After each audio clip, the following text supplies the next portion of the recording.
Welcome to my channel daily life medico.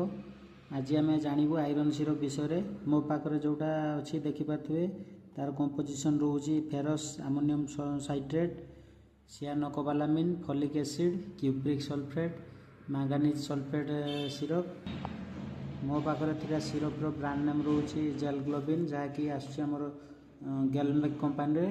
यार price रोचे 351 टंका।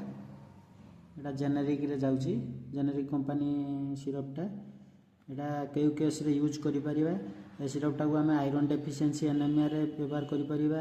Jar red blood cell RBC कम रुए से क्षेत्र में व्यवहार करा जाय परिबो।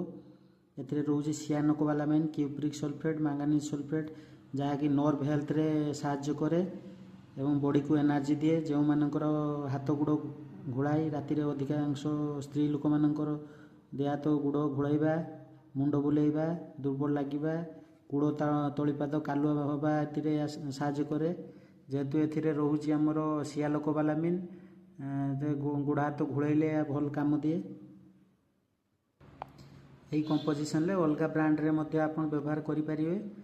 या 10 ml करिकी सकाळ राति कि द्विपहर राति व्यवहार करें। 2-3 मास कंटिन्यू व्यवहार कले ब्लड रो मात्रा मध्य बढ़िबो। गुड़ हाथ घोड़ाणिया, मुंड बुलाणिया, गुड़ हाथ झिमझिम हवा, कालुआ हवा ए सब कमे।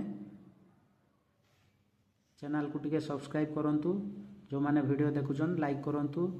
आउ जदि को टॉपिक ऊपर आलोचना करिया कमेंट भी मध्य करि परिबे। रोची थैंक यू।